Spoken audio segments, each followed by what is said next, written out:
La réaction. Qu'ai-je à dire sur la réaction? Souvent, quand nous voyons des messages, nous réagissons avec l'émotion. Nous sommes emportés par notre émotion sans comprendre le fond du problème. Toutes les fois que ça m'est arrivé, je ne pourrais les citer tellement il y en a beaucoup. Des gens m'écrivent des commentaires et au lieu de comprendre le fond du commentaire et d'essayer de traiter avec ce fond, je réagis et je supprime le commentaire ou je m'énerve, je réponds méchamment et je supprime le commentaire, etc.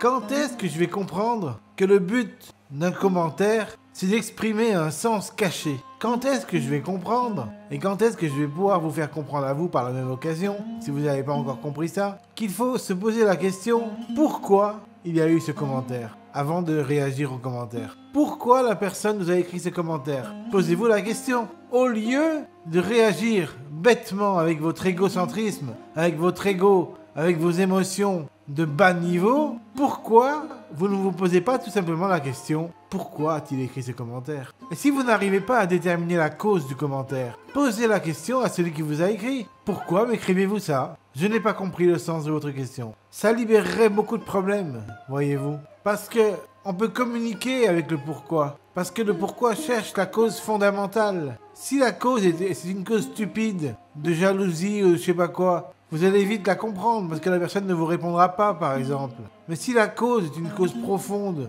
que vous n'aviez pas soupçonnée et qui pourtant était réelle, eh bien vous serez au courant de la cause. Et donc ça vous élèvera dans votre niveau de compréhension par rapport aux commentaires que vous avez reçus. Et peut-être que ça vous aidera à progresser et à changer d'optique dans votre comportement et dans ce que vous faites au quotidien. C'est pour ça que maintenant, au lieu de réagir, dès que j'aurai un commentaire, je poserai la question « Pourquoi tu m'as écrit ça ?» Si je n'ai pas compris moi-même le pourquoi, je poserai la question pourquoi. Tout simplement. Parce qu'il faut chercher la cause. Il faut chercher la cause fondamentale. Si vous ne vous évertuez jamais à chercher les causes fondamentales des messages, comment voulez-vous comprendre le fond, la finalité du message?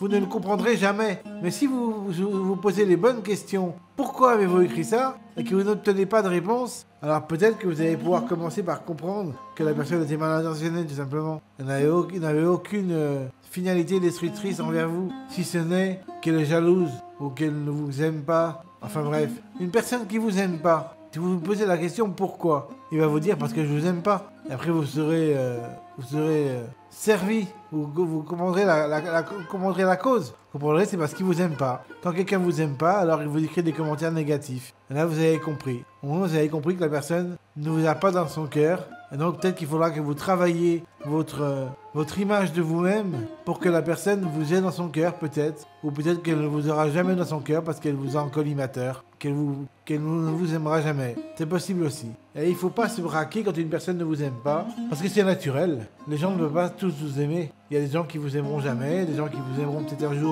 un jour vous aimeront plus que maintenant. Peut-être qu'un jour les gens vous aimeront moins que maintenant. On ne peut pas savoir les goûts et les couleurs. Ça se discute pas. Et chacun a son avis sur vous qui pourra évoluer au fil du temps, en bien comme en positif, comme en négatif. Mais si ce n'a rien à voir avec vous, si la raison du message est une raison profonde que vous ne connaissiez pas et que la personne vous révèle grâce à votre pourquoi, alors vous aurez évolué dans votre conversation avec la personne au lieu de réagir et de vous emporter bêtement à ne pas être content, etc. Alors que vous auriez pu étoffer la relation avec la personne, étoffer la conversation, étoffer la correspondance, étoffer tout ça, quoi. Voilà. Sur ce, j'espère que cette vidéo vous aura plu. Elle n'était pas trop longue, pas trop courte. Elle fait à peu près 4 à 5 minutes quand on aura retiré les silences. Voilà. Donc, quand quelqu'un vous fait un commentaire négatif, ne réagissez pas aux commentaires. Soyez pas emporté par vos émotions.